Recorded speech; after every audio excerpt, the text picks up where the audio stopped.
ธัมเมธัมมังอนุกัมปิมังปะจังอาราธนังกโรมานะโมตัสสะภะคะวะโตอะระหะโตสัมมาสัมพุทธัสสะเอวเมสุตังเอกังสามายังภะคะวะพาลานาสิยังวิหารติอิสิปะตะเนมิคาทาเยติเอ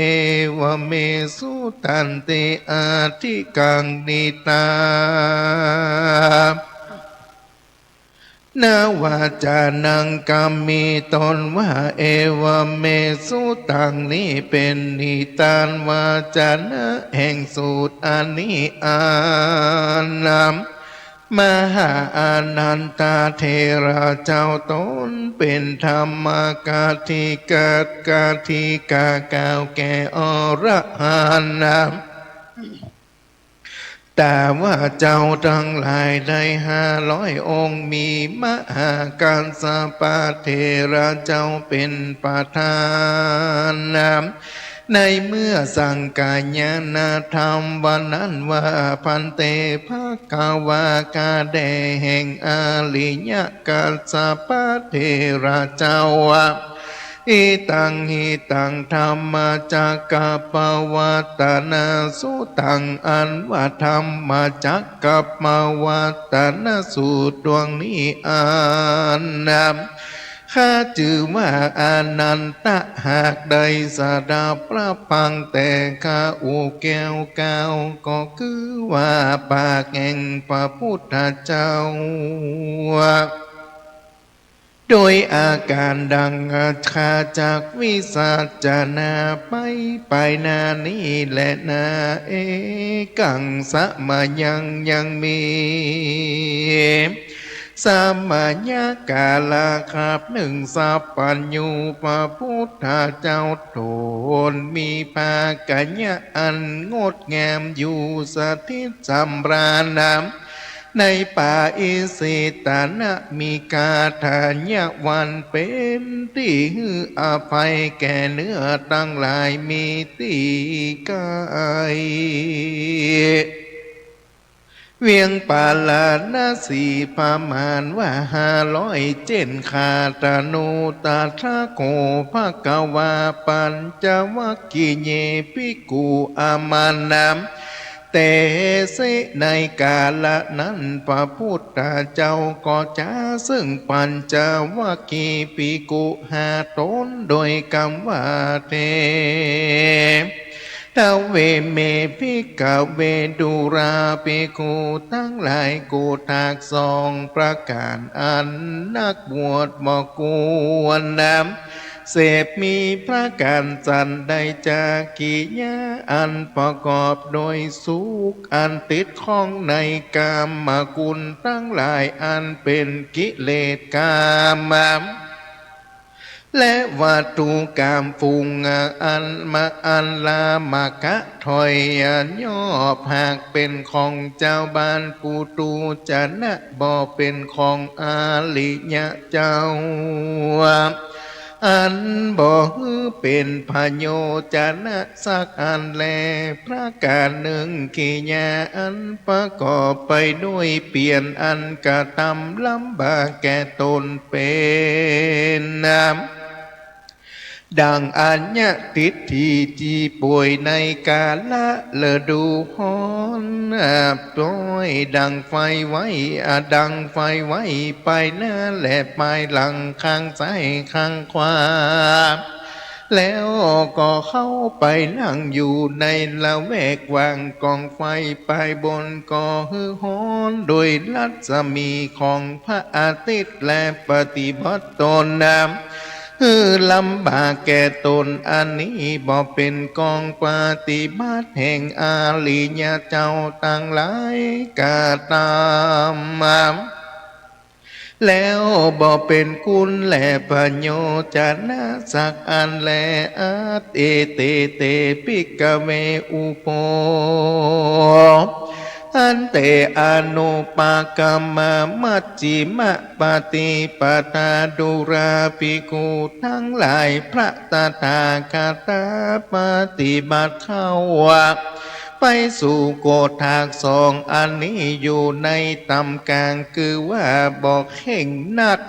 บ่ญาณนักก็จริงจากใดทาลาดพญาสัพพัญญูตัญญาณบังเกิดยังตัวก็เกิดพญาอันเล็งหันยังทำตั้งมวลญาณกรณีอันบังเกิดยังญาณพญาเล็งงามหันทำตั้งมวลเป็นไปเพื่อระงับดับกิเลสตั้งมวลเพื่อทาลัดนักยิ่งอานามอาลิญะสัจธรรมเพื่อกระทำนิพพานแจ้งก็มีแล้วละอากาตามาจาสาปิกเวดุราภิกขุทั้งหลายส่วนว่ามัจฉิมปฏิปทาก็คือว่าการปฏิบัติยังอันปานกลางบอกเข่งนักญาณนักนั้นพระตถาคตาได้ตรัสพญาเป็นสัพพัญญูบังเกิดยังตาเล็งหันยังตำตั้งมวลก็เป็นไปส่วนว่ามัจฉิมปฏิปทานั้นก็คือว่ามักกะคือหนต่างตั้งแปดตั้งหลายภูมินี้อันมีสัมมาทิฏฐิสัมมาสังกัมโปสัมมาวาจาสัมมากัมมันโตสัมมาอาจิโวและสัมมาวายาโมสัมมาสติและสัมมาสมาธิว่าอันพระตถาคตหากได้สารัตยังงามสัพพัญญูตัญญาณอันบังเกิดยังแต่ก็คือพญาอันเล็งหันธรรมตั้งมวลอันบังเกิดยังงามญาณพญาหูยังทำตั้งมวลก็เป็นไปเพื่อระงับดับกิเลสเพื่อหูยิ่งนักเพื่อกระทำยังนิพพานแจ้งก็มีแลอิตังโคปานะภิกขเวทุกขังอาลิญาสัจจังภิกขเวดุราภิกขุทั้งหลายส่วนอันว่าอาลิญาสัจสัจจะนั้นก็คือปฏิสนปฏิสนธิกำเนิดอันกำเนิดมาแห่งสัตว์ทั้งหลายอันนี้ก็คือว่าเป็นทุกข์มากนักแลตั้งแต่เกิดในท้องแม่กิยาอันจักได้ยินก็บ่มีเตียนย่อมได้เสวยทุกข์ในตนน้ำในใจบ่ขาดใจเป็นดังอยู่ในโลกันตะนรกนั่นแหละแม้นว่าจะรา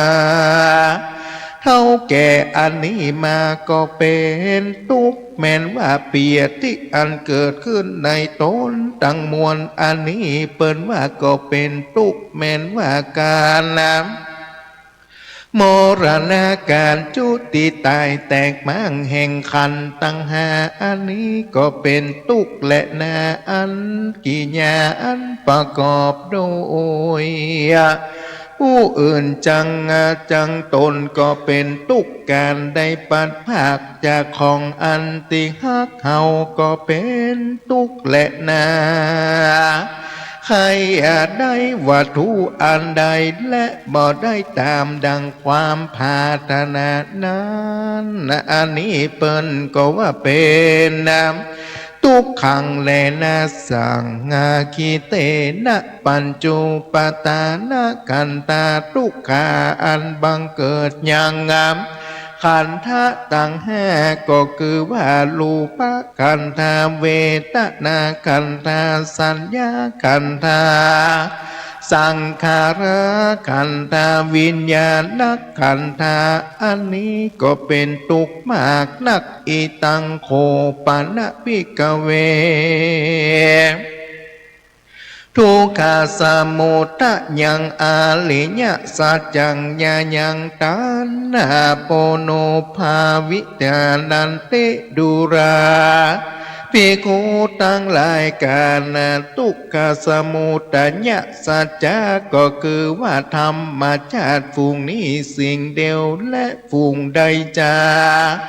ส่วนว่าตัณหาอันนี้มีปกติก็คือบังเกิดอย่างบุญภาวะก็คือว่าวิบากกรรมภูตรูปอานาม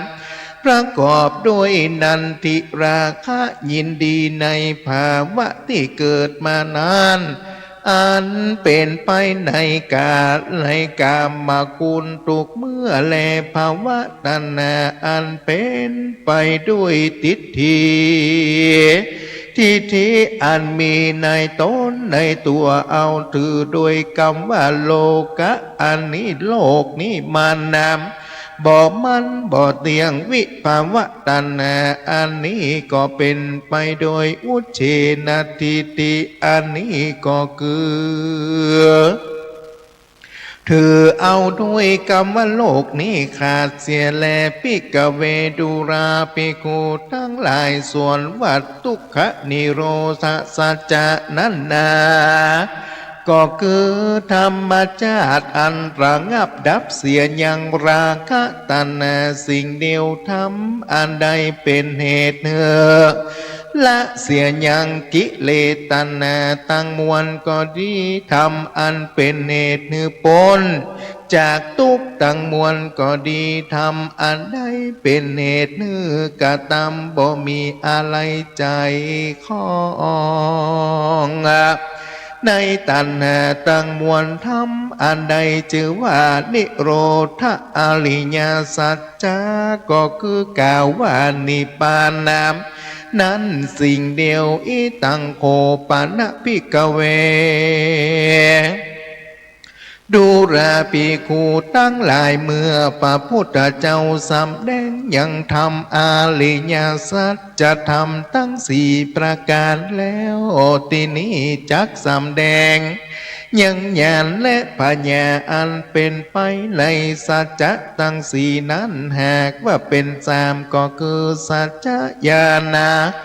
กิจจญาณและญาณและกตญาณว่าอันส่วนว่าจักคุงก็คือพญาอันเล็งหันยังทำตั้งมวลตั้งโคปนิทังทุกขังสมุทัยยังอาลิญาสัจจะปะหินันติโดยส่วนว่าทุกขสัจจะคือว่าตัวตัณหาตั้งมวลนั้นแหละนาพระตถาคตได้ละเสียแล้วยังทุกตั้งหลายตั้งมวลแน่แลนาทุกขนิโรตังอริยสัจจันติเมภิกขเวดูราภิกขุทั้งหลายส่วนวัตตาคือพญาอันเล็งหันยังทำตั้งมวลก็เกิดมีแก่พระตถาคตพญาอันหูยังทำตั้งมวลก็บังเกิดมีแก่พระตถาคต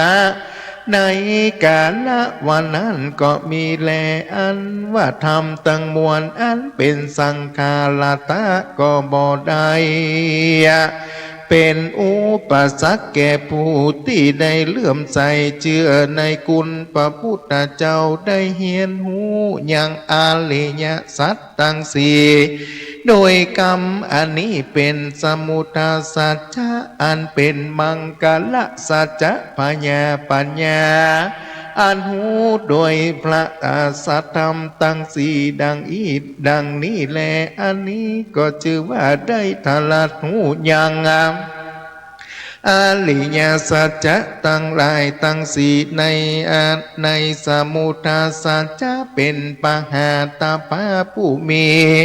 ปัญญาเปิงรักษาและปฏิบัติตามในพระพุทธเจ้าก็มีโดยประการดังกล่าวมานี้แหละนา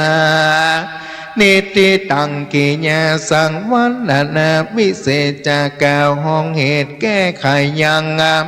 ธรรมจักกับปวัตนสูตรอันมาในปีตะคะตังสามก็บังคมสมเรนสันเดช สาธุ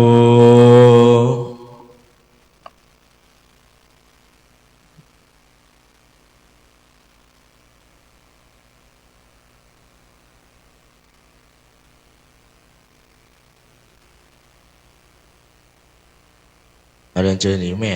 นะครับเป็นตัวแทนพี่น้องคณะสถาบันเฮาประเกียนการเทศน์นะครับเนอะ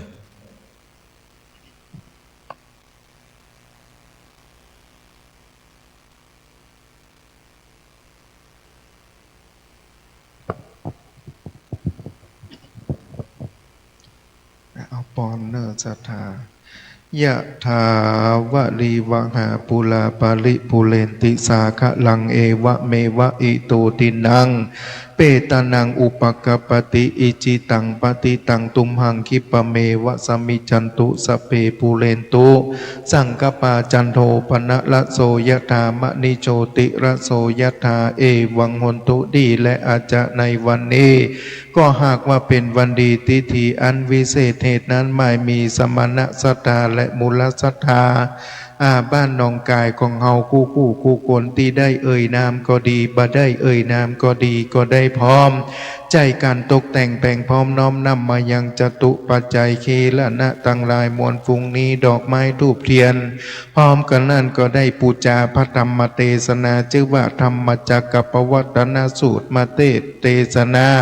ยังกลางวิหารควงแก้วอารามของวัดหนองกายห้องเฮาและสถานที่นี้เพื่อได้เสกซ้อมยอมยศและเปิดได้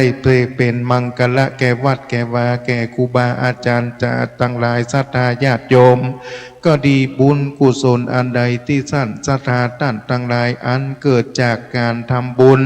และได้นั่งฟังธรรมในวันนี้นั้นดังอ่านก็ดีก็ขอให้เป็นตบะเป็นเดชะจงมาปกปักรักษาให้ยังศรัทธาญาติโยมท่านตั้งหลายนั้นได้อยู่เย็นเป็นสุขอายุมั่นขวัญยืนปราศจากโรคภัยไข้เจ็บต่างๆนานาหิปันมาหาปันได้เข้าของเงินคำเครื่องใจให้ได้ทะทางลังไหลเข้ามาหา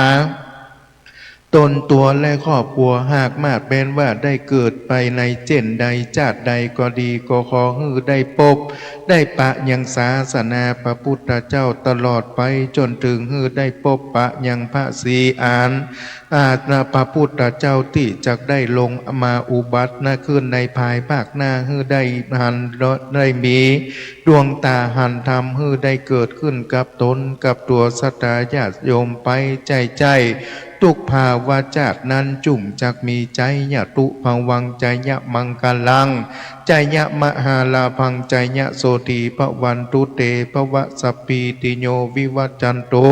สัพพะโลโกวินัสสันตุมาเตภวัตตันตรโยสุขีทีคายุโกภวะอภิวาตานะสีลิสานิจังวุธาปัจจายโนจัตตารโอธัมมาวะทันติ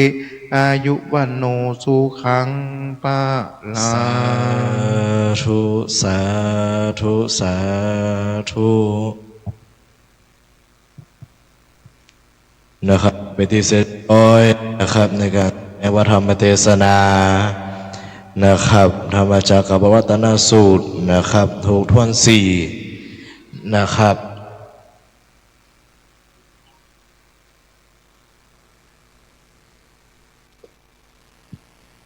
นะครับต่อไปนะครับจะเป็นการแสดงวัฒนธรรมเทศนา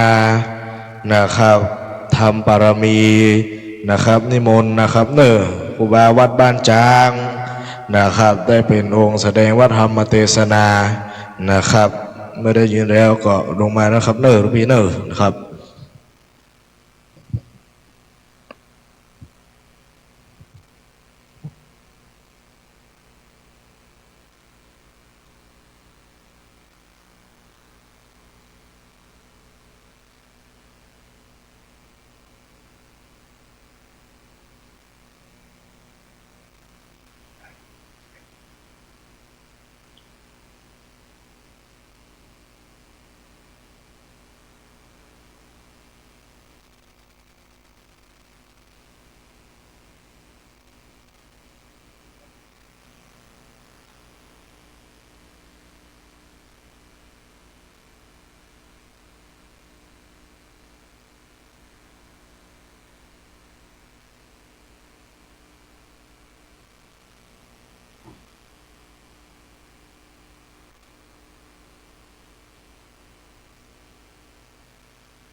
นะครับพี่น้องคณะสัทธาวัดหนองกายเฮาที่ปิ๊กไปรับลูกกันได้แล้วเนอะ นะครับตอนนี้เวลาตีสองปลายละนะครับเดี๋ยวเราจะได้นะครับเทศนาพระธรรมนะครับผูกรอนห้าทำบารมีนะครับเนอพี่น้องคณะสัทธาวัดหนองไก่เฮาทุกหลังคาเรือนนะครับที่ได้ยินเสียงประชาสัมพันธ์นี้แล้วนะครับเรียนเชิญมาวัดมาวากันได้แล้วเนอนะครับตอนนี้ถึงวิหารมี5-6 คนนะครับพี่น้องคณะสัทธาบ้านเฮานะครับเนอนิมนต์ไหว้สานะครับเจ้าวาดวัดบ้านจ้างนะครับเป็นองค์เทศนาพระธรรมนะครับ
โอ้ก็เงินพวกครูสอนเด็กทำ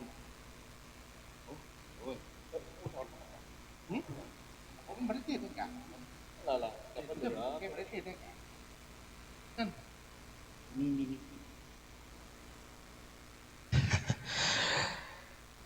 รับยุบรับ นะครับลำดับต่อไปนะครับจะเป็นการแสดงพระธรรมเทศนานะครับทำบารมีนะครับโดยครูบาวัดบ้านจางนะครับเนอะ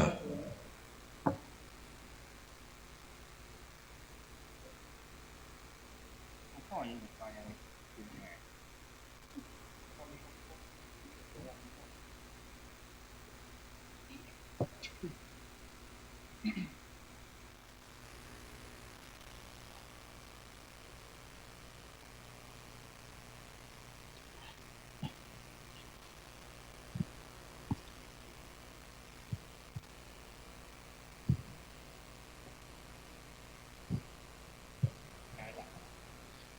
ผมมาเลยผมมาเลยพระเจ้าตนอกแอนทาบต้องเต้นกระดานตอง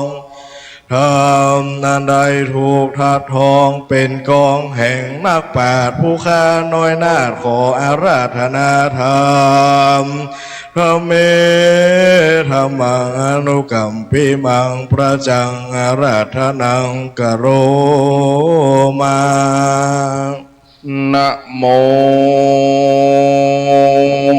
ตัสสะภะคะวะโต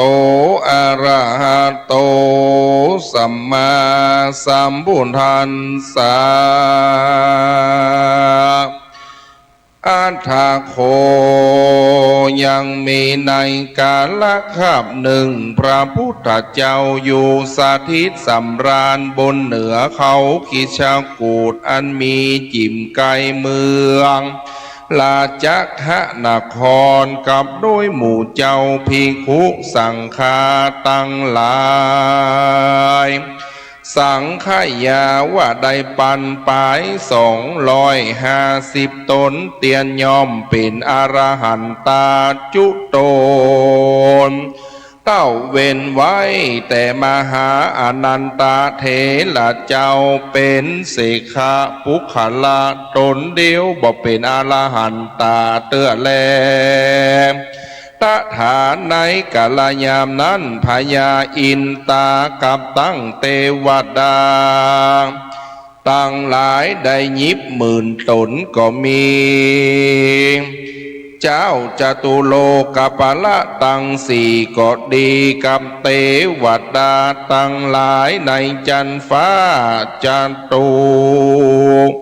มหาลาจิกาได้ยิบ10,000 ตนมีสหัมปันติมหาพรหมสีนาอันอยู่ในสุทธาวาสก็ดีก็มาผสมจุ่มนุมกันในสำนักแห่งพระพุทธเจ้าก็เอากันมานบน้อมไว้พระพุทธเจ้าและอรหันตเจ้าตั้งหลายแล้วก็มานั่งอยู่ในที่กวนแห่งตนดังอานตานสมิงคาเนในขณะยามนั้นพระพุทธเจ้าก็อนุญาตแก่มหาสารีบุตรเถรและพระมหาสุพุติเถรเจ้าตั้งสองพิจารณาอย่างปาลมีธรรมแห่งโพธิสัตว์เจ้าตั้งหลายส่วนอันว่ามหาเด่นเจ้าตั้งสองก็คือปุชาวิสัสนาเจียนละจาซึ่งกันไปมาแก้ไขปาลมีธรรมตั้งมวลหือแจงหันยังปาลมีธรรมแห่งโพธิสัตว์เจ้าตั้งหลายอันเป็นปรมัตถธรรมอันแคว้นยิ่งจิงกล่าวปัญญาปาลมีแห่งโพธิสัตว์เจ้าตั้งหลายเป็นแก่นเป็นสารเป็นตีจังตีเปิงแก่ปุคระยิงใจตั้งหลายได้สร้างได้เขียนได้เฮียนได้ไว้ปุจจาสังสวาธิยายได้เป็นของขันนั้นเป็นยันอันวิเศษเหตุดังอันปัญญาปรมีธรรมอันเป็นอุตตมะอันอุดมยิ่งเตียนยอมคือหักษาอย่างปุคละผู้ปฏิบัติกับตามคือได้เทิงสุข3 ประการคือว่าในเมืองฟ้าและเมืองโคนตาลาบต่อเตาอมตะมหาเนลปานเป็นติแล้วเตียนยอมคือปุคละผู้นั้นมีวันนะเนื้อตนเล่างามเป็นที่ฮักจำเริญใจแก่ผู้ใดหานเป็นที่พอตีเลงแลบ่หูจักอิ่มกายแก่ตาคนและเทวดาตั้งหลาย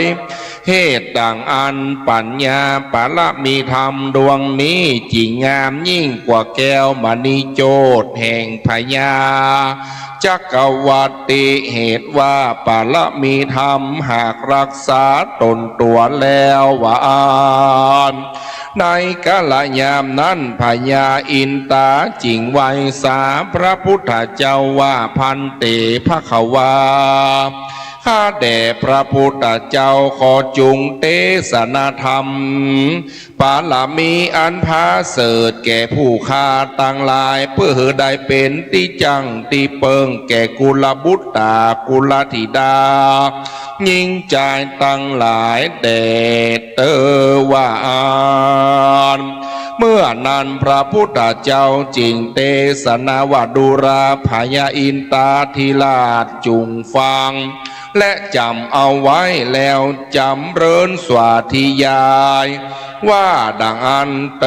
ตานะปาลมีตานะอุปปาลมีตานะปรมัตถปาลมีศีลปาลมี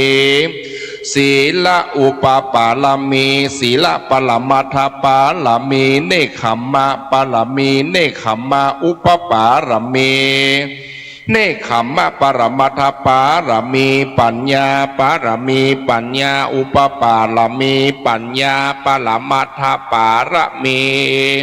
วิริยะปารมีวิริยะอุปปารมีวิริยะปรมัตถปารมีขันติปารมีขันติอุปปารมีขันติปรมัตถปารมีสัจจะปารมีสัจจะอุปปารมีสัจจะปรมัตถปารมีอธิฐานปารมีอธิฐานอุปปารมีอธิฐานปรมัตถปารมีเมตตาปารมีเมตตาอุปปารมีเมตตาปรมัตถปารมีอุเบกขาปารมีอุเบกขาอุปปารมีอุเบกขาปรมัตถปารมีโยโสภควาอิติปิตานะปาลมีโยโสภควาอิติปิตานะอุปปาลมีโยโสภควาอิติปิตานะปรมัตถปาลมีโยโสภควาอิติปิมหาตัสสะปาละปุญญาปุญญาเตจังเตจาปุญญังปุญญากุนังกุณาอุขีตังอุขีตาสัมปันโนโสภควาอิติปิเวทิตัพพังเวทิตภามหาตัสสะพลังภาลาปุญญังปุญญาภาวนังภาวนาเตจังเตจาปุญญังปุญญาคุณังคุณัญจะเหตุปัจจโยโสภควาอิติปิพุทธะสัมพุทโธมหาตัสสะพลังหาลามุนินังมุนินามหาคุณาลาจะลาจาปุญญังปุญญาสีสัญจาอุปคาตาสัตติหิตาจริยสัมปันโนโสภควาอิติปิสามิติงสาปาลามิโยปุริโตโสภควาอิติปิดังนี้แลดูกาลาพญาอินตาทิลาดและเตวะลาจาตังหลายจุงปากันเต็มเขียนยังปาละมีปัญญาปาละมีธรรมอันนี้ไว้เพื่อให้เป็นหิตาพโยจนะแก่กุลบุตตากุลธิดายิงใจตั้งหลายเตอว่าอันนะเมื่อนั้นพญาอินตาทิราชก็ยอมมืออภิวาทไว้ยังตนแก่นไทยศรัทธาโดยติเตาแห่หาแห่งแล้วก็กล่าวว่าอามะพันเตดีแล้วว่าอันแล้วก็ถามว่าภูขระยิงใจได้ฟังได้เฮียนได้สร้างได้เขียนไหว้ปูจาไหว้ปูจาแล้วสังสวาธิยายไหว้สักการะปูจาจะมีภาระอานิสงส์ต่อนาตันตาดังรือจาว่าอันเมื่อนั้นพระพุทธเจ้าจริงกล่าวว่าดูรามหาราชเยจนาว่าภูขระยิงใจตั้งหลายได้สร้างได้เฮียนได้ไหวและสักการะปูจาสวาธิยายบอกขาดจากหามยังภัยยะกังวลอนตรายตั้งมวลภูขระผู้ใด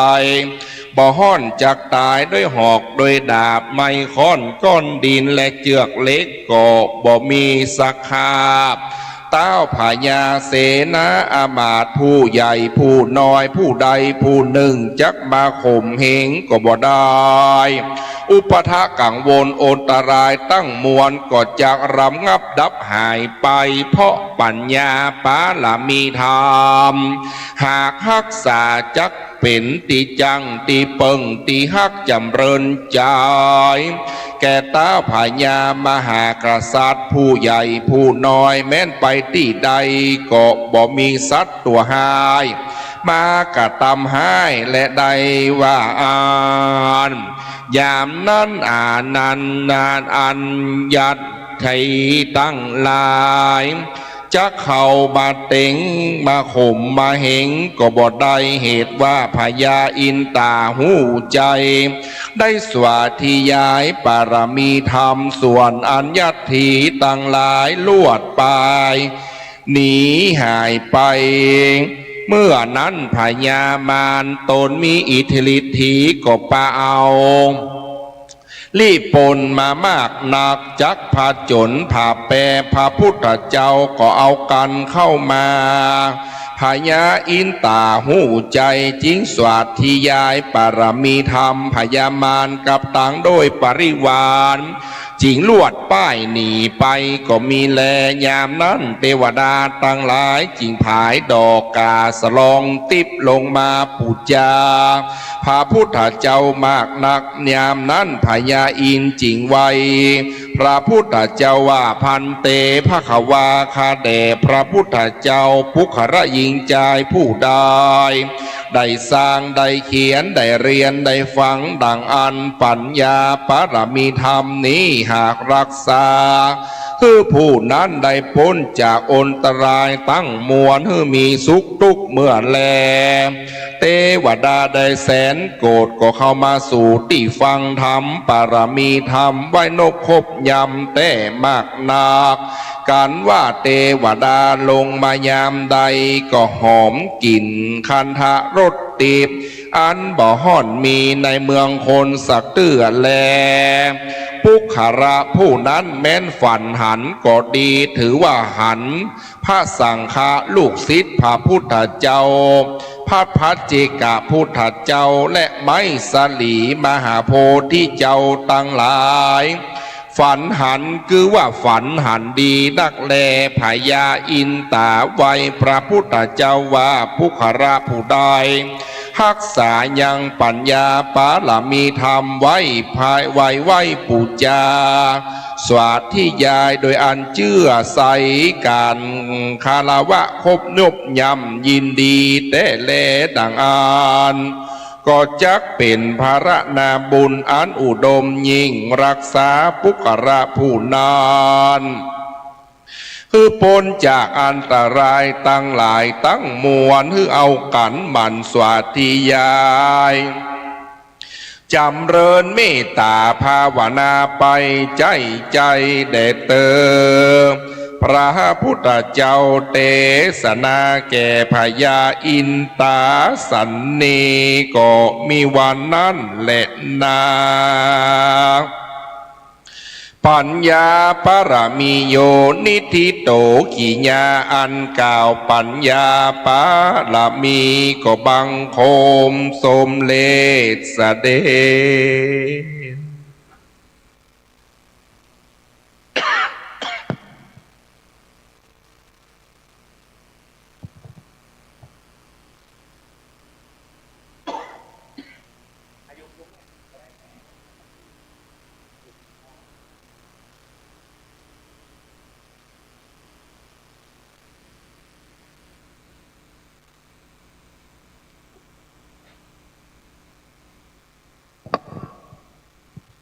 พุทโธ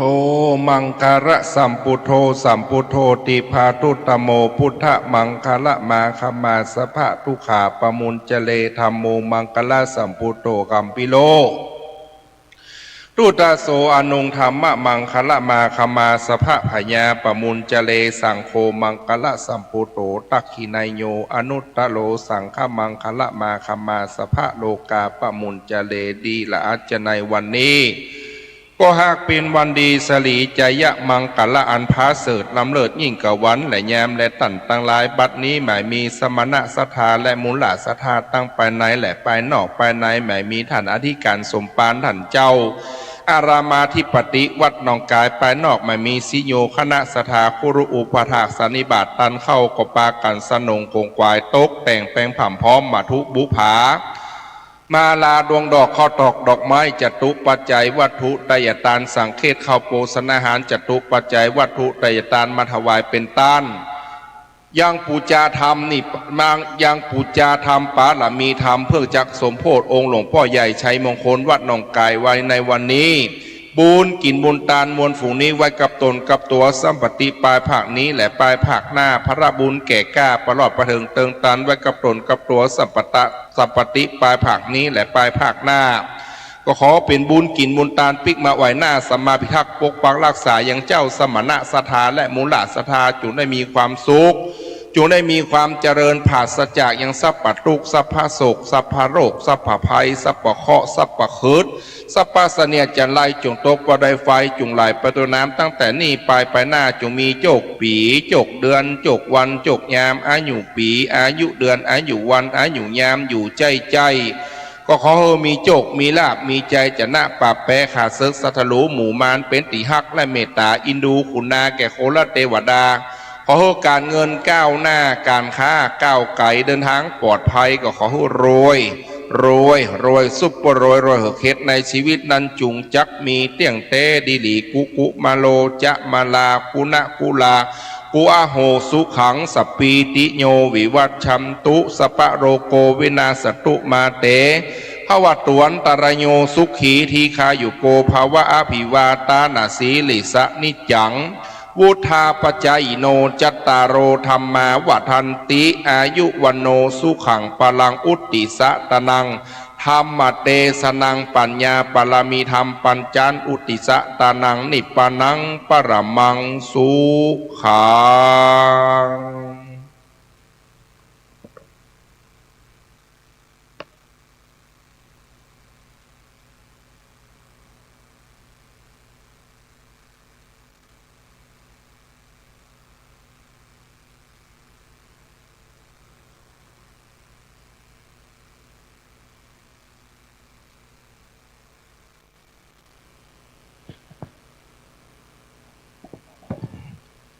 บัดนี้ก็ได้เวลาสมัยการนิมันตนาพระเจ้าประสงค์หัววัดหัววาตะนิมนต์ที่ข้างเหลืออย่างอารามขวงแก้วนิมนต์ลูกจุตนจุองค์เพื่อจะได้เจริญพระพุทธมนต์ไข่ตาพระเจ้าแบบเบ้าโบราณล้านนาแบบสบับพิสดารย่อของเจียงใหม่ล้านนาโดยพระครูบาเจ้าวรเวทศรีวรีมหาราชวัดผางามเฮานิมนต์พระเจ้าพระสงฆ์อยู่ต่ำกุฏิก็ดี อยู่ต่ำศาลาก็ดี อยู่กว่านตาลก็ดี อยู่ขวงแก้วก็ดีนิมนต์ขึ้นวิหารนะครับสวยหน้าเข้าห้องน้ำแล้วก็นิมนต์ขึ้นบนวิหารนะครับ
พลังคุณอ่ะ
ที่โต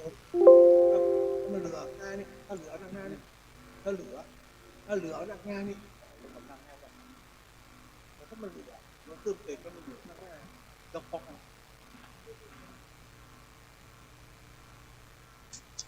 เหลือก่อนก็เหลือขึ้นนะ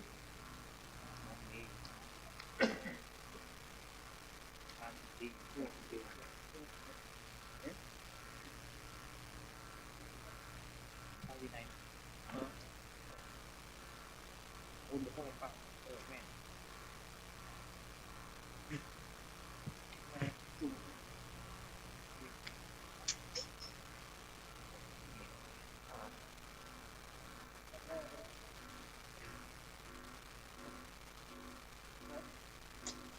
อันนี้มาแบบ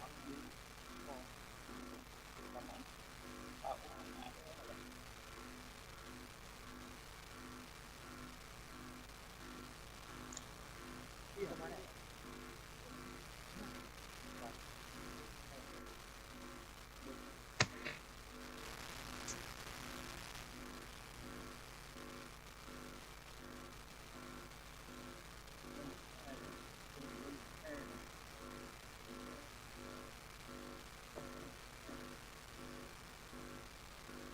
นี่แหละนี่แหละตัวเนี้ยเอามาจุ่มกระป๋องนี่ก็ได้จุ่มกระป๋องเนี่ยกระป๋องเนี่ย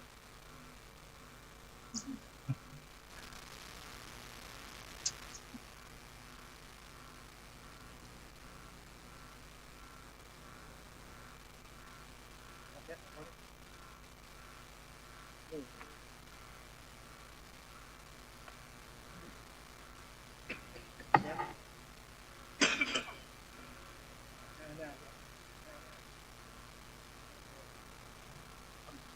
ดู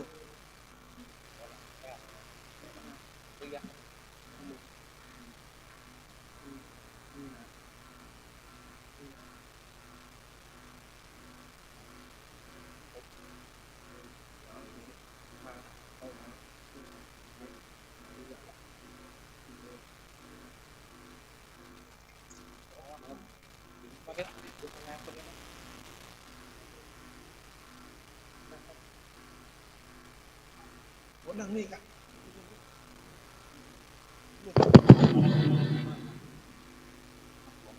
ซิกไม้แบบนี้เอาจุ่มมากันเอาหัวจุ่มนะเอาหัวจุ่มนะเอาหัวจุ่มมาดิ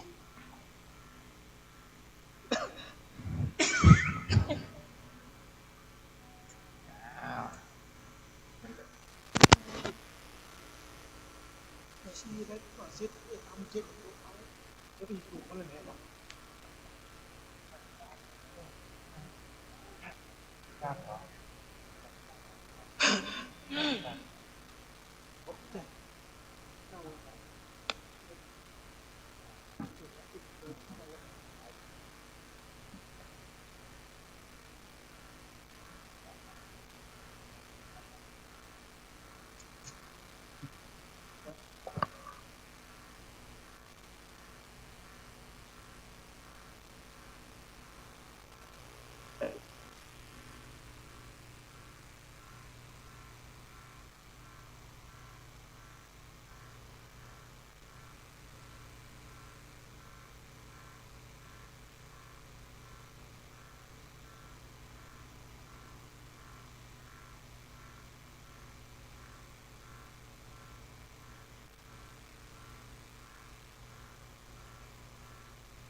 เย็น ที่ราชาขอ ๆก็ไม่ไหน ขอสมมติเลย เอาผมมีแล้วกันโน่นน่ะใกล้กลาง อ๋อมันจะห้ามรับนะถ้ารับ เป็นยังรอได้กัน ถ้ารับถ้ารับได้เลยครับ ทางหลวง ข้างหลวงข้างหลวง แล้วอาจารย์นี่จะเดินทางไปอันเดินทางไปเพียงฮะเดินทางนี่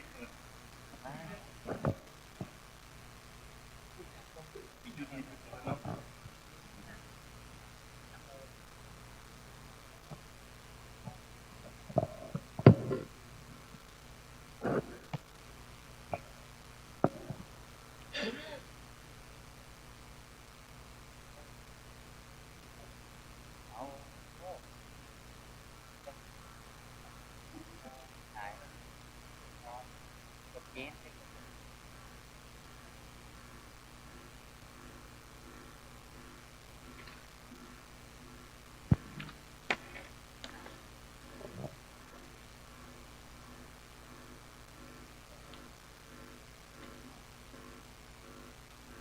เดี๋ยวไม่ได้ทำ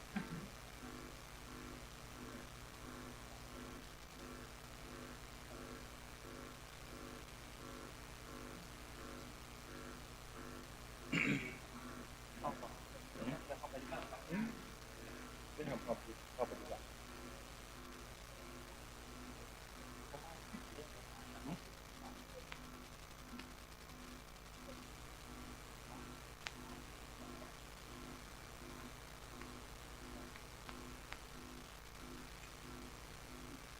ไม่บอกเหมือนกันให้รับปากวันปิดไหนปิด ต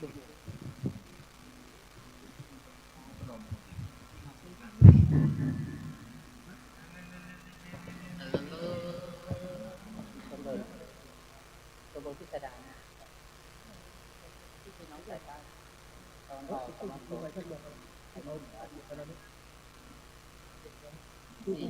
ป็นตัวละที่นั่นสี่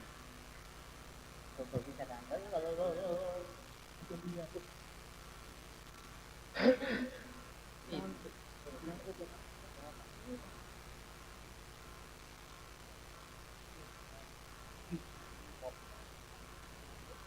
ผลไม้นะ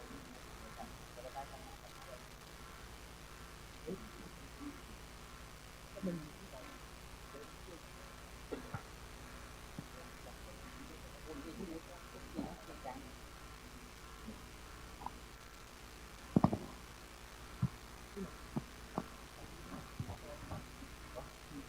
ที่ร้านที่เป็นเรื่องที่ผ่านมาที่ผ่อนคลายคุณภาพที่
ไว้หรอกนะ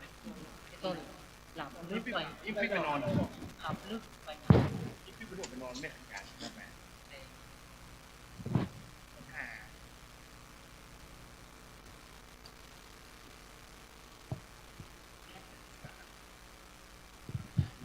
นะมา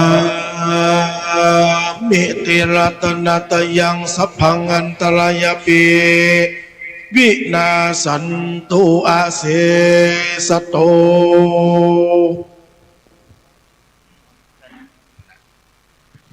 นะโมตัสสะภะคะวะโตอะระหะโตสัมมาสัมพุทธัสสะนะโมตัสสะภะคะวะโตอะระหะโตสัมมาสัมพุทธัสสะนะโมตัสสะภะคะวะโตอะระหะโตสัมมาสัมพุทธัสสะ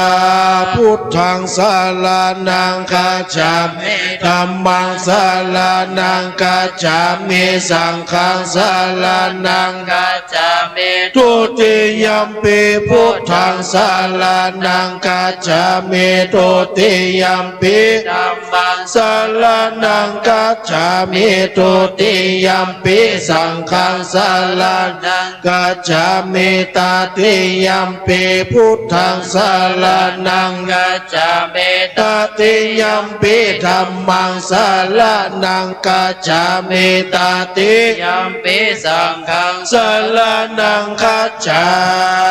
มินะโมเมสัพพะพุทธานังนาวติงสาวาลาลาคาโนตันหังกาโลมหาวิโลเมทังกาโลมหายาโสสาลานังกาโลโลกาหิโตทิปังกาโลจุตินทาโลโกทัญโยจนะปะโมกโขบังกาโลปุริสัสสะโพสุมาโนสุมาโนทิโลเลวะโตรติวัตโนโสปิโตคุณาสัมปันโนอนุมาตาสีจานุตโมปัทุมโมโลกาปโจโตนาราโตวาละ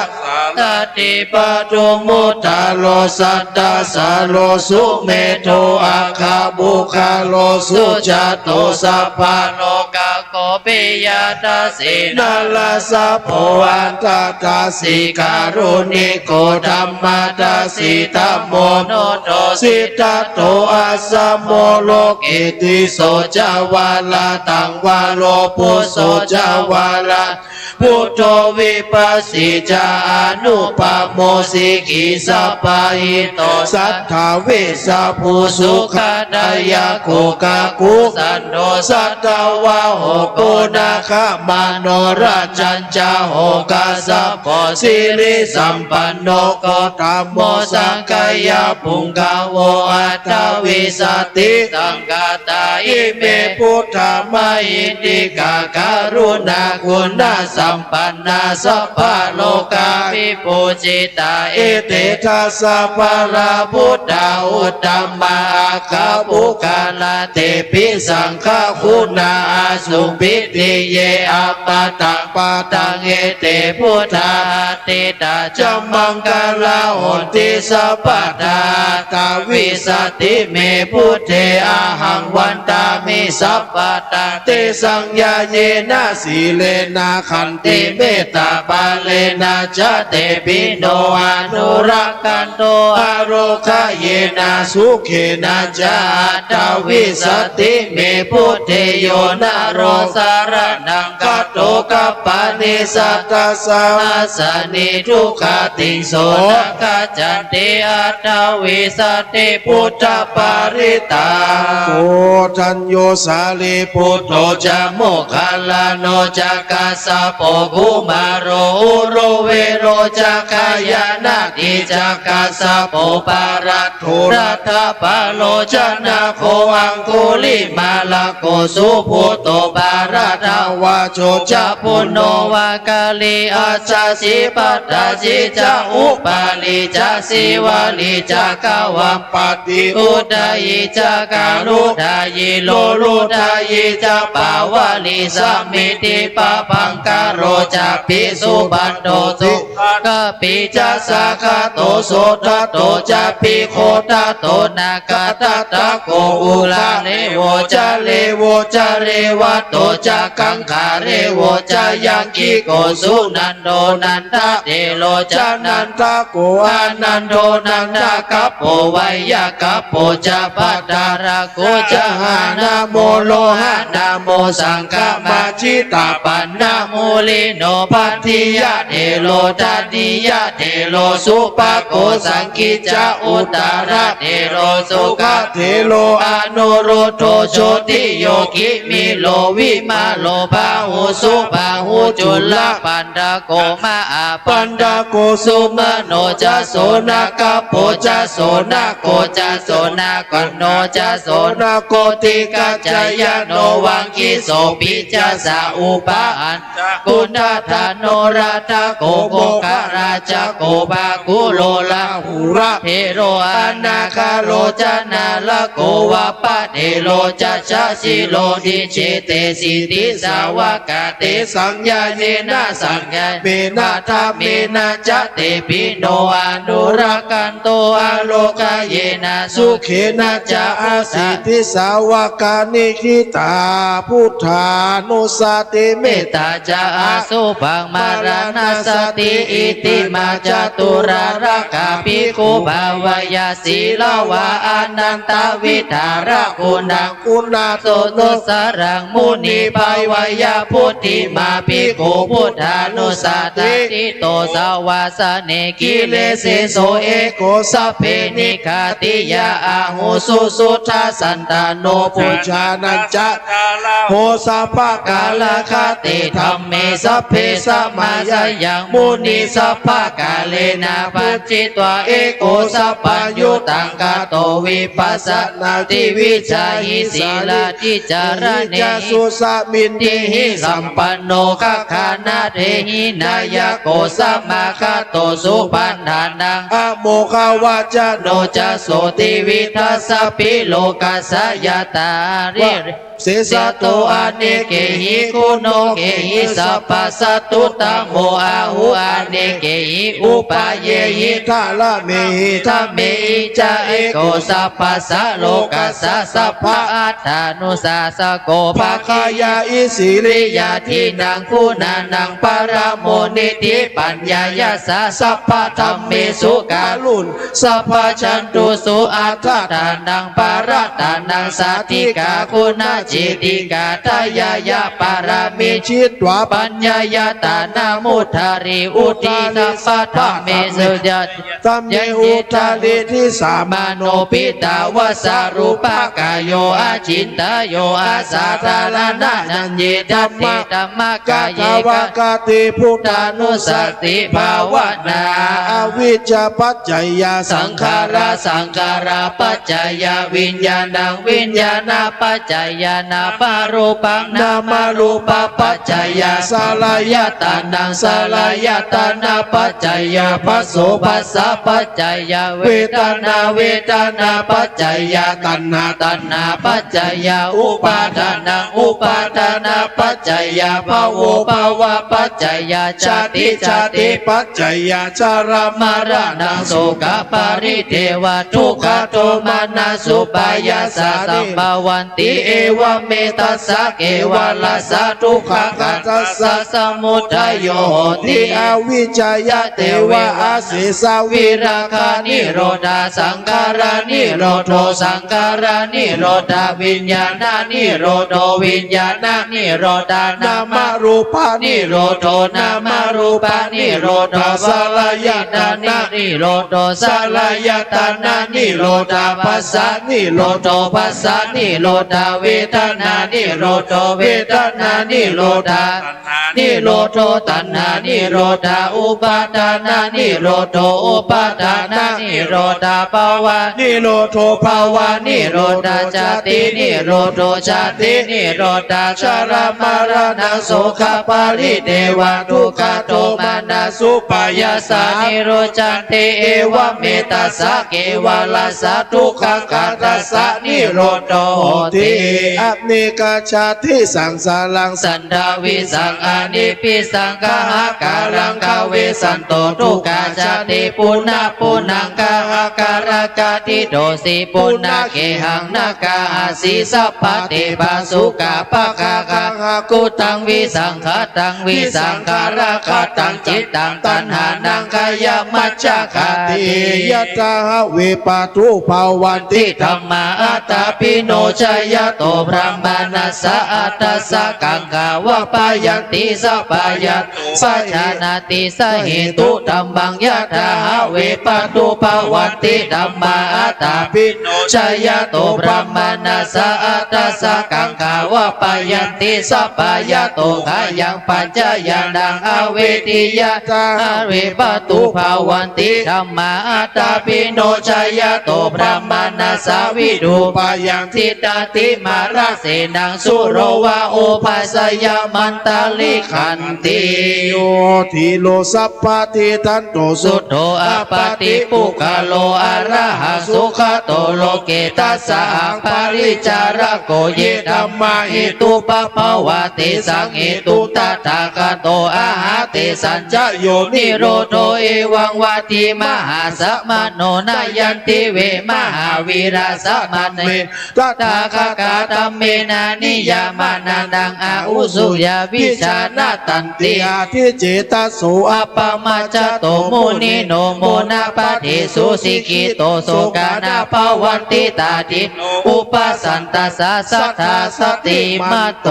อุเทนทยัญจักขุมา เอกราจาริสวรรณโนปัตตวิปปะโสตังตังนามาสมิหาริสวรรณังปัตตวิปปะสัตยัญจักขุตาวิหาริโมทิวสังเยปรมานาเวตาคุสัพพะธัมเม ติเมนะ โมเตจามังปะลายันตุนามาตุพุทธานังนามาตุโพธิญาณโมวิมุตตานังนะโมวิมุตติยาอิมังสุปาริตังกัตถโมโรจารติเอสนา พุทโธมังกาละ สัมพุทโธสัมพุทโธติปาตุตโมพุทธมังกาลมะกัมมาสัพพทุกขาปโมจเลธัมโมมังกาลสัมพุทโธกัมปิโลตุสัสโสอนุธัมมามังกาลมะกัมมาสัพพพยาปมุญจเลสังโฆมังกาลสัมพุทโธวรตะกินายโยอนุตตโรสังฆมังกาลมะกัมมาสัพพโล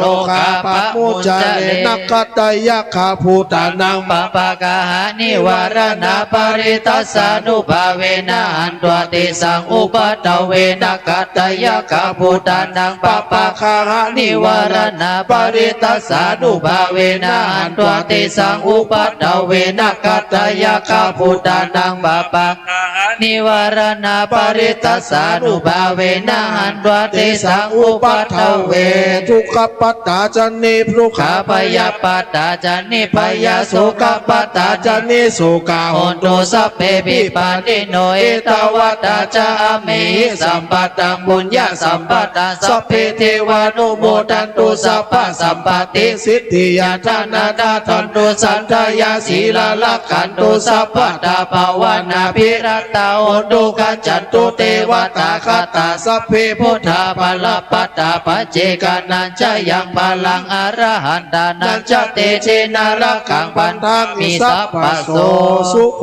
พุทธานังอุป ปัตโตสุขาสัทธรรมเทศนาสุขาสังฆาสสามัคคีสมาคานังตโปสุโขกัตติโยเสโดจันเน ตัสสะมิง เยโคตาปฏิจายิโนวิจาจารานะสัมปันโนโสเสโตเทวามนุเสเทวะเตปฏิอาติโจรติมาปฏิจันติมาสันนันโทคติโยตปฏิจายิตปฏิ พระมัน อาจาสัพพมโหรตังพุทโธตปฏิเตจัสสา อโลกยยาประมา มา ลา ลา ปั ปั ส ส สั สั น น ตุ ตุ ติ ติปารมังดานัง วิ วิ สา สา สา สา ป ป ร ร มาม าย า ติ ติ นิพพานังปรมังสุขัง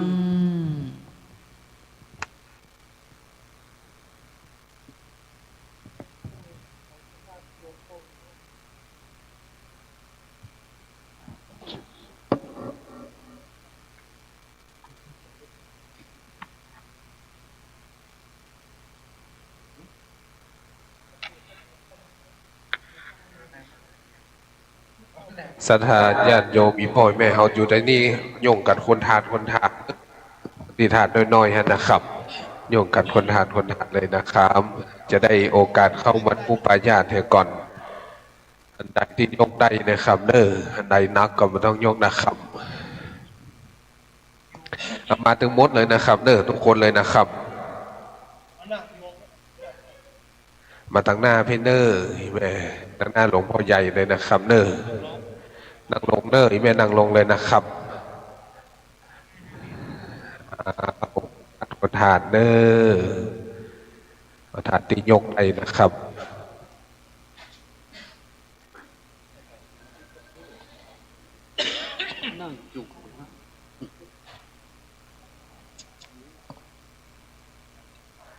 นั้นเจอกันทุกป่าญาติจะได้โอกาสเข้ามาทุกป่าญาติสืบไปนะครับโยสันนิสินโนวันลามโพธิมูเลมาลังสาเสนังมหันติงวินใจโยสัมโพธิ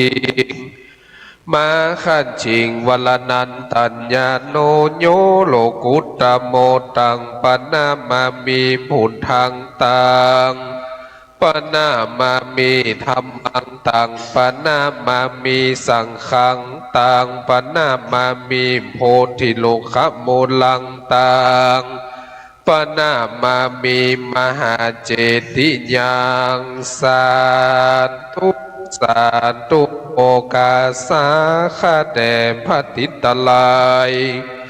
ลันตนาผ่านแผ่วพระทั้งสามประการอันครีบาน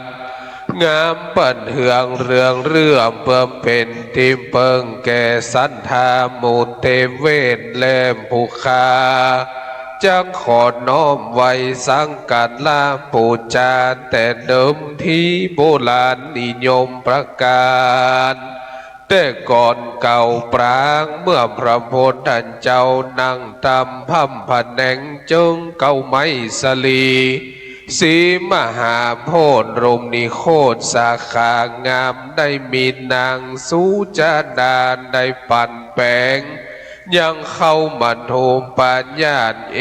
กุณปัญญาสานับวันใดทวน40 เก่าก่อนใส่ในถลายคำมัทวายแห่งเจ้ากูได้สวยแล้วก็จักไปอธิษฐานยังริมฝั่งน้ำอโนมามหานาทีว่าหากตนกูได้เถิงองค์สลีสัมปัญโยพระพุทธเจ้าก็ขอถลายคำนี้ได้ไหลทวนน้ำก็เกิดเป็นเหตุอัศจรรย์จึงสืบมาเถิงกาลปัจจุบันในกาละมุเราเจ้าคาตั้งหลายหมายมีสมณะศรัทธาและมูลศรัทธาผูกคานตั้งไปในและภายนอกภายในหมายมีท่านพระครูภัยศิษฐธรรมโชติเจ้าคณะตำบลสันปัญญางเจ้าอาวาสวัดหนองกายตลอดคโลอุปถากศรัทธายิงใจเราจูภูห่างได้ปาการโตกแต่งแปลงพร้อมน้อมนำมายังกันทะมาทุปุภาละจามาลาและดวงดอกตั้งเข้าตอกดอกไม้เพิงและเตียนไฟเข้าเอกูนาปัญญาสาทวนวัด40 เก่าก่อนจังมันหอยแก่องค์สาลีสัมปัญโยและสาลูกปีมปามพระเจ้าโตนหลวงพ่อใหญ่ชัยมงคลที่นี้เป็นเก้าเป็นประธานจุงได้มีเมตตาอ้อยนาปฏิกาหาฮับเอาไว้แล้วเปิดแล้วแก่กรรมกรรมพาธนาหือเป็นหิตานุหิตาสุขามปัญโยจันนากิวธรรมสุข3 ประการคือสุขในหลุมฟ้าเมืองคนสุขในเมืองบนจันฟ้า สุขในแหล่งลาภนิพพานนั้นจงจางมีเตียงแต่ดีลีนิจจัง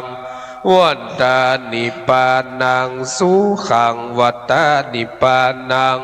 สาลังวัตตานิปานามปัญจโยโหนตุโนนิจจังจากนั้นคุณแม่ได้โยกเข้าถวายไปเขียนยังแต้นฐานจุกชีนะครับได้ยกขึ้นถวายแล้วก็ไว้ที่เก่าและพระมหาเถระประธานสงฆ์พระครูวินัยทรวรเวทวรพจน์ชัยวุฒโธ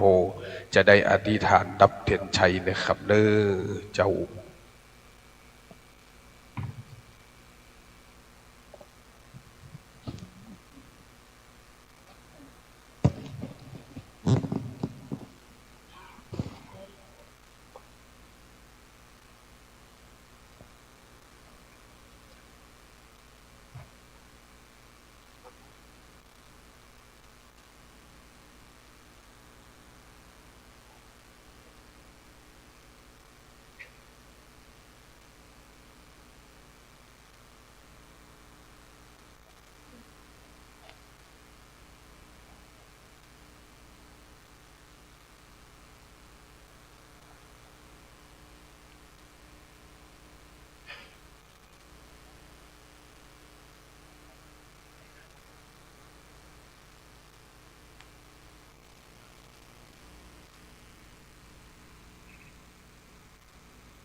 อัญญังพุทโธเมสารนังวารังเอเตนะสัจจวะเจนะโอตุเตจายังบังกาลังนาติเบสารนังอัญญังธัมโมเมสารนังวารังเอเตนะสัจจวะเจนะโอตุเตจายังบังกาลังนาติเมสารนังอัญญังสังโฆเมสารนังวารังเอเตนะสัจจวะเจนะโอตุเตจยมังกาลังหินังปุรานังนาวังนาติสัมภาวังวิราชติตายาติเกปวาสมิงเตกินาภิจา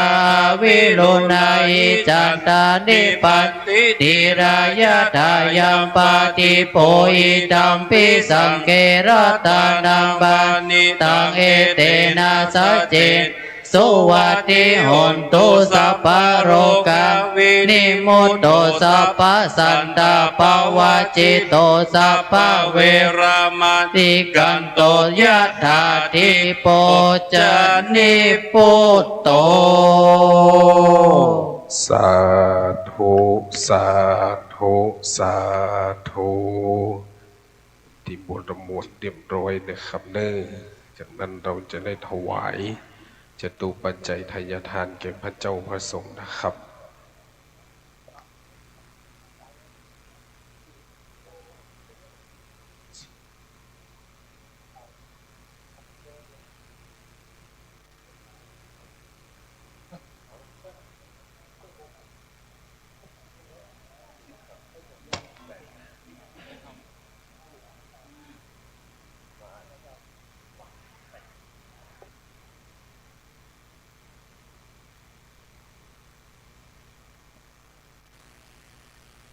นั้นเรา ถ้าเราจะได้กล่าวคำถวายจตุปัจจัยทายทานแก่พระเจ้าพระสงฆ์สถาเราตั้งนะโมสามจบนะครับเน้อนะโม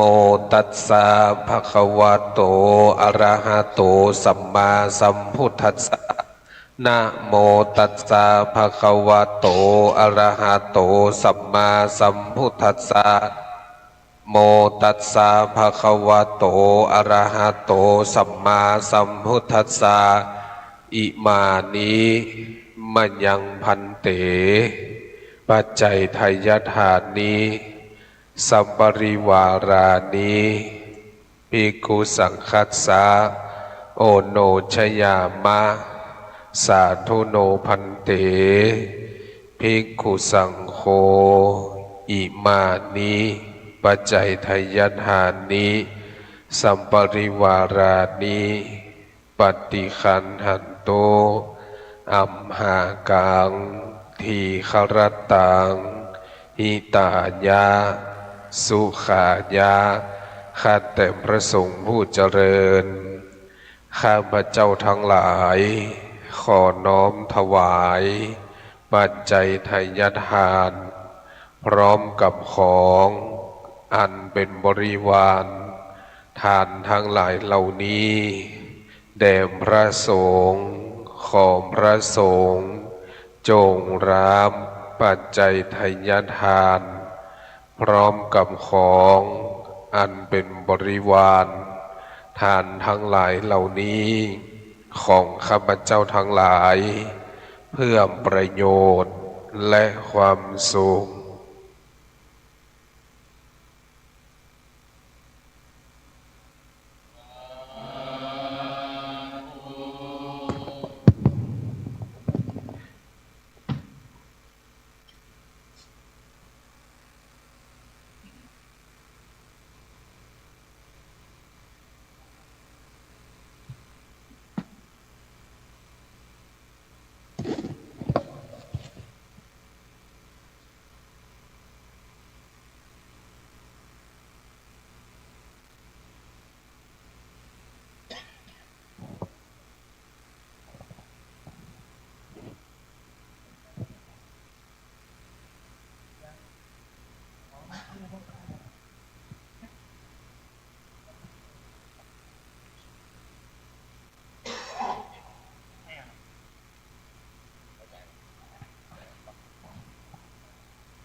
สัพพโลกาวินิโมโตสัพพสันตาปวาจิโตสัพพเวลามานิ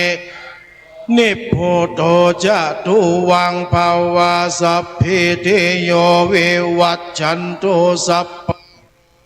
วินาสัตมาเตภวันตวันตาลายสุขีทีขายุโกภวะอภิวาสินิสาพุทธาปัจจายโนจัตตารโอธรรมาวาทานติวันโนสุขังพระลังใจยาสิทธิทานนางลาพังโสติภาคายทุกขังพาลังสิลิอายุจะวันโนจะโพ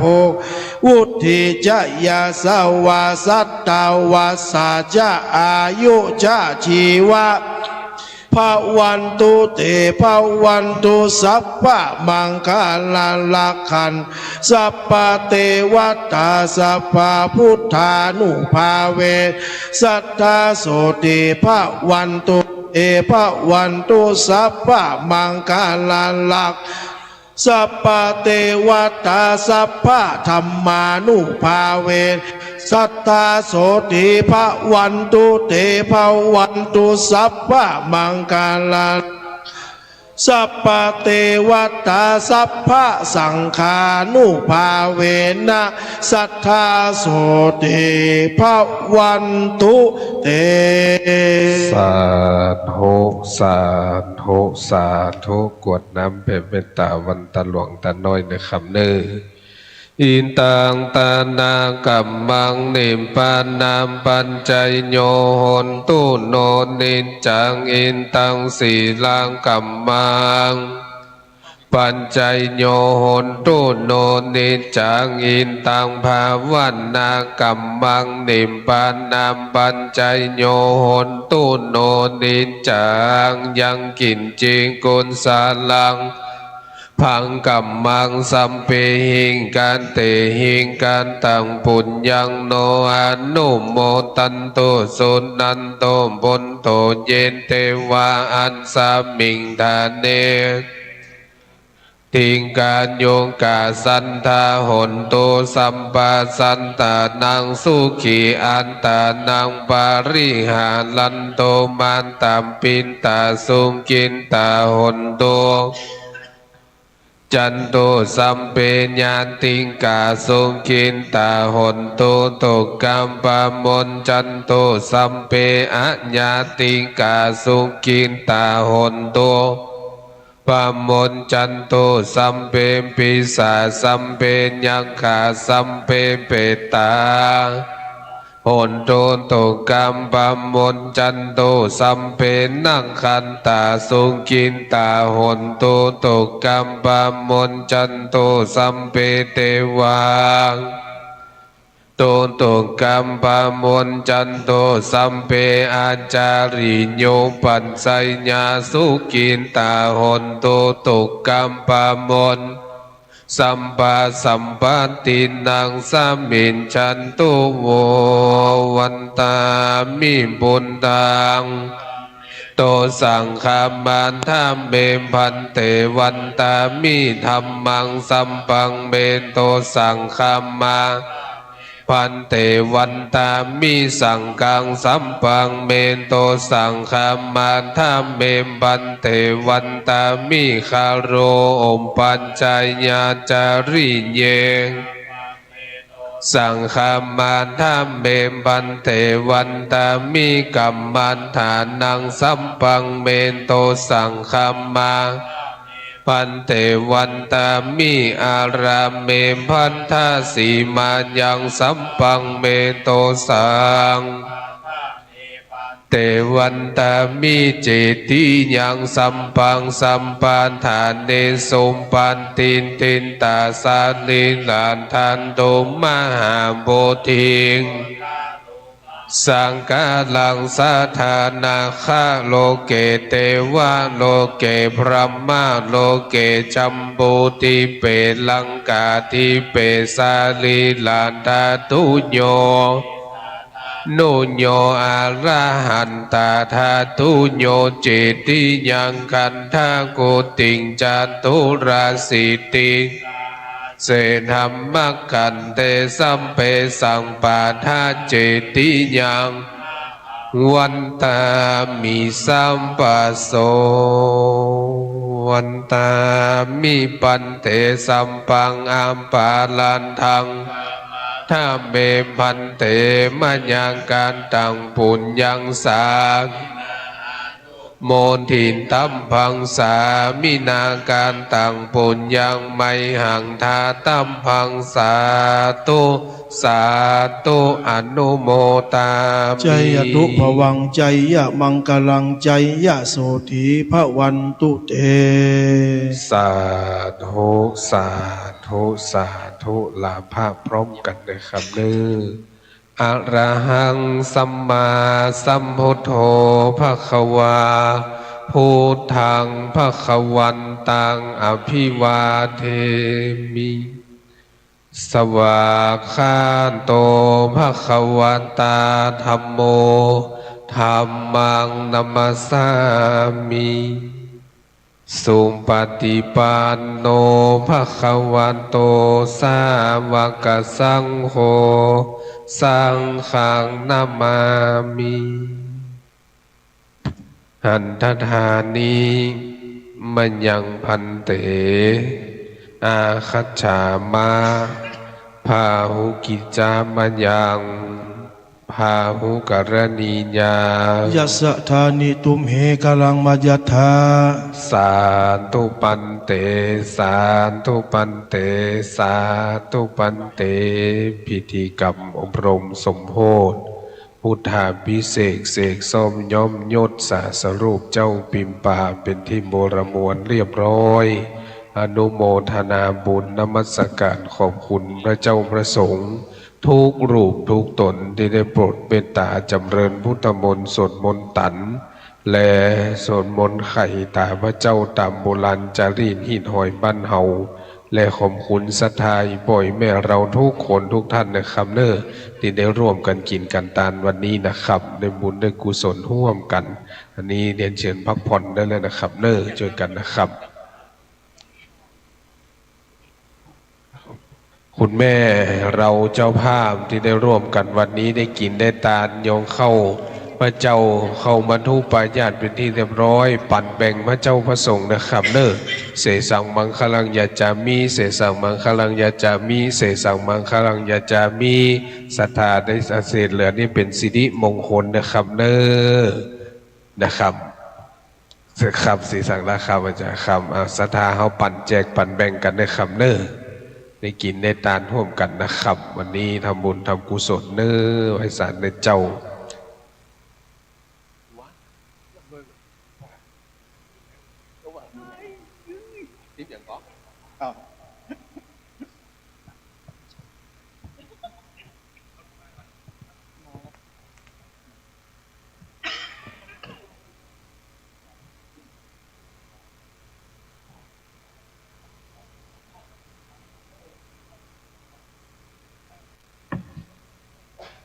ลุงดีเจ้ามาสักการขอบคุณจุโตนจุองค์นะครับเนอ